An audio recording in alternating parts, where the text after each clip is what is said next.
All right, this one's pretty important. It comes up a ton. And as we go through this, some of you are doing a great job with keeping track of all the little things, and some of you are not. And you really need to dial it in. Go back and watch the fast videos to remember all of the notation when I go over the assessments. Pay attention because this only gets more complicated as we add new things. And if you're already messing up like the 4 things we have now, wait till we have the 10 things. It's going to be rough. So this is on you to make sure you go back and actually kind of look at every little thing that I've mentioned, all of the little intricacies, because there's a lot. And if you have a bad foundation, it's only going to be worse as we start to add things to this. So, fair warning. This one's not bad, but again, there's lots of little things to know. So, this is called comparison testing. Let's say we have a series that looks like this. Series n equals 3, infinity of 1 over n squared minus 4.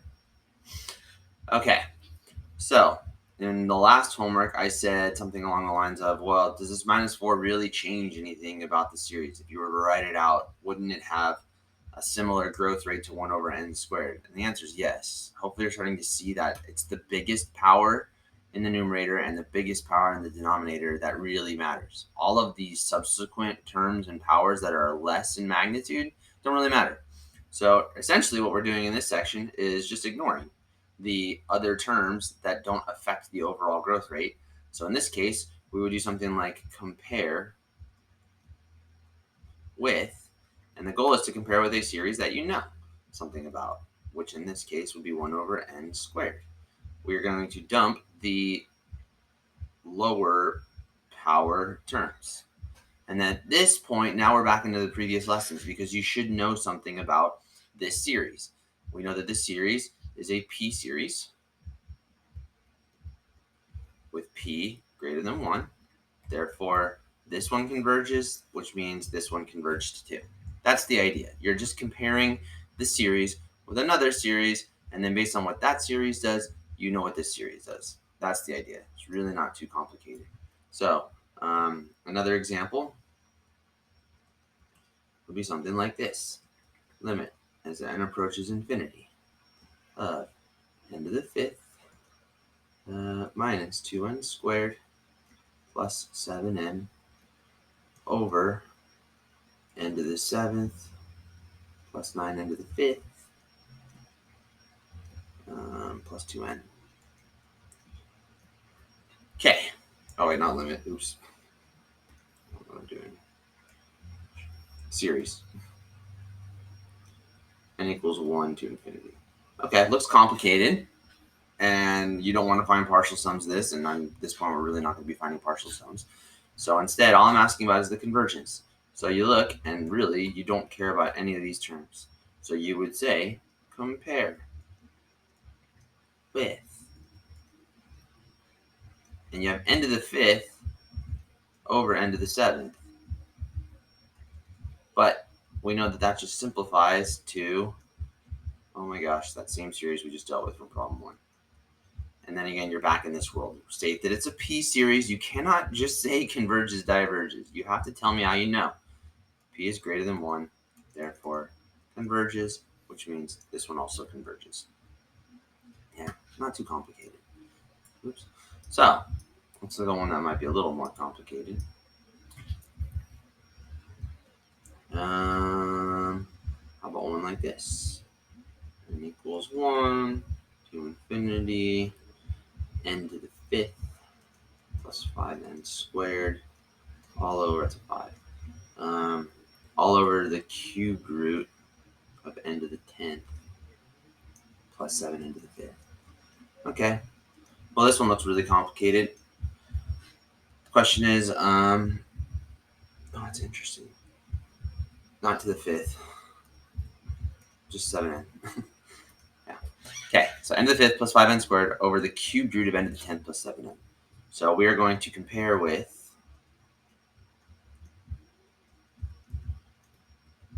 chop off all of the terms that are not the biggest terms. And we're going to rewrite the bottom one as a fractional power. And the way it works is the root type goes on the bottom, the power goes on the top. So 10 thirds. And then we're going to simplify this. And when we simplify, we need to subtract powers. So 5, which would be 15 thirds, minus 10 thirds is 5 thirds. So n to the 5 thirds. And now this one's a little bit tricky because we're comparing with this series. And you may think, oh, haha, I got this figured out. It's P series. P is greater than 1, so it converges. No, because it's not a P series. There's a P series if this was in the denominator, but it's in the numerator. This, if we look at the limit of the sequence, is almost a quadratic. It just gets bigger and bigger and bigger. This is infinity, which is not 0. Therefore, this diverges by the test for divergence, which means this one also diverged. Okay, so we are using our old tests after we make an appropriate comparison. That's what we're doing. Okay, and this is really all there is to it. And if it's in multiple choice, you don't have any work to show, you don't even have to say any of this. You just look and based on if it's P-series or geometric. So those are the two that pop up a lot. Remember, P-series and geometrics are going to pop up a ton in this section. You just cancel all the terms that are smaller, and you simplify the fraction down, and you do a comparison. Then tell me how you know what the comparison does. Which you guys are pretty good with G-series or geometric series and P-series. It was more like how to use the test for divergence that we definitely need to work on, and just the little technicalities. Okay, without going too much into this, I'm still going to put this off till probably a Wednesday also, kind of compartmentalizing. Okay, let's go back to the first one. For those of you that take this class in college again, because some of you might have to, I guess it shouldn't be, oh sorry, I should have started at 3 so that it worked. Whatever. It's fine. I'm going to do this a lot. I don't really care about what it converges to. All I care about is convergence. So if I start, because the reason this doesn't start at 1 or 2 is because if you try plugging 2, you get undefined. It's a bad series. So we'll start it at 3. Okay. Here's part of the problem, and I'll just summarize this very quickly. Let's go back to the comparison we made. Compare with this series.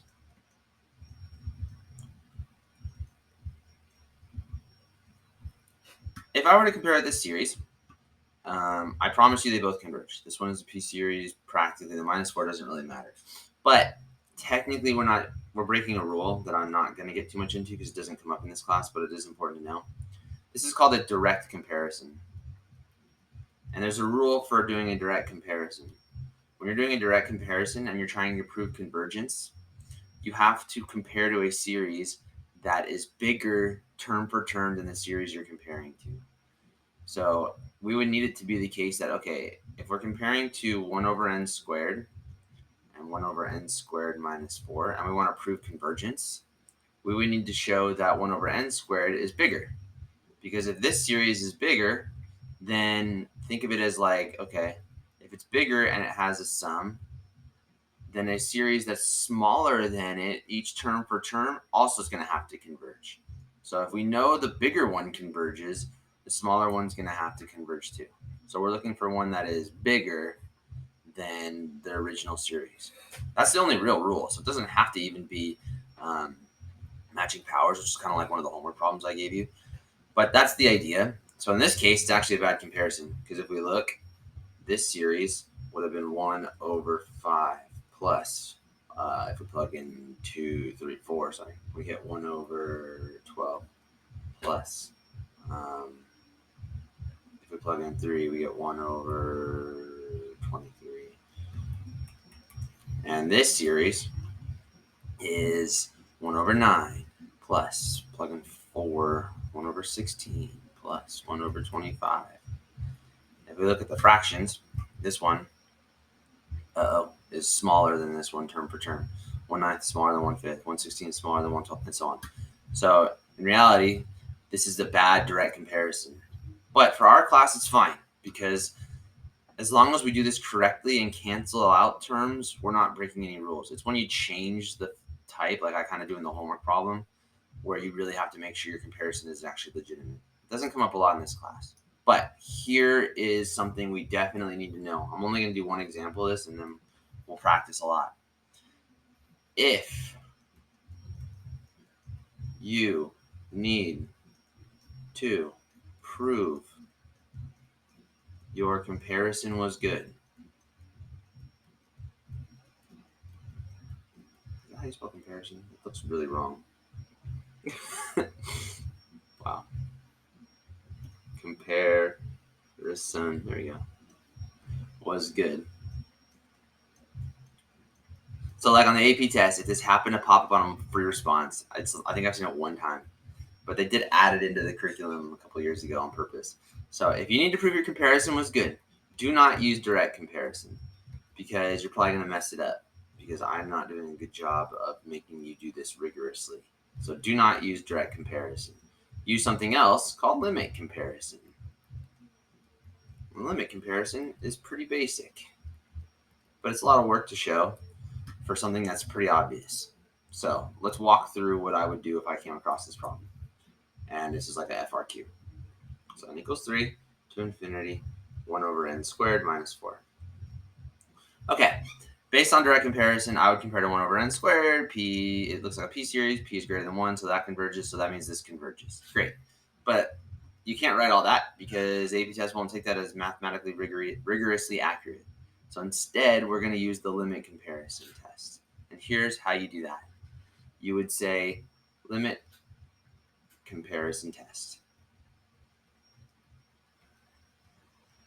And you would say this, compare with. And then you state the series you're comparing with, which we're still going to compare to the same series. And the rules are still the same. So if this series converges, that one converges. But rather than have to go through the trouble of showing which one's bigger and which one's smaller and all that fun stuff, you're going to do this instead.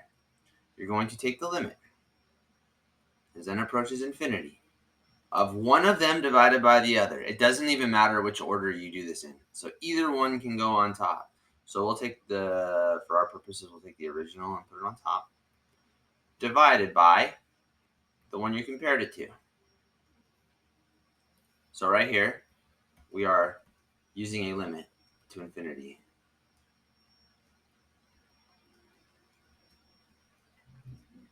This is part of what's called the limit comparison test. Let's simplify. You can multiply by the reciprocal, which is a very important thing that you should start getting in the habit of being able to do because it's going to come up a ton in something we do called the ratio test. So you're flipping 1 over n squared and multiplying it so the n squared ends up on top. And we have a limit that you need to evaluate. And what does this limit equal? Well, you divide the coefficients because the power is the same, which should pretty much always happen. If you do a good comparison, you're going to get 1 a lot. And a 1 means good comparison, which is a good thing. Which means we know this converges. So, long story short, that means that converges too. So when does the limit comparison test fail? The test fails, so you have a bad comparison, if you get 0 or infinity, aka DNE. So if you go to this part of the limit and you get 0, or you get infinity or DNE, you did a bad comparison, which isn't going to come up really because it'll be pretty obvious when I want you to do a comparison. You'll chop the powers, you'll divide, you'll get a number. As long as you get a number, except 0, you did a good comparison. But if you get 0 or DNE or infinity, it's a bad comparison. You got to try another comparison. So this is called the limit comparison test. And if you come across one where I say you need to prove this to me rather than doing your direct comparison, this is the way you want to go about it. Okay, this is called comparison testing, both of these. One's direct comparison. It's a very watered down version of how they would actually do it in the textbook. But it's how we're going to use it in this class because we're going to see a lot of stuff like this to this to this, and then you just got to know what a P-series is. You'll see what geometrics in these too. Okay. So comparison. Very important to know about growth rates too in this section. All right, I think that's it. Goodbye.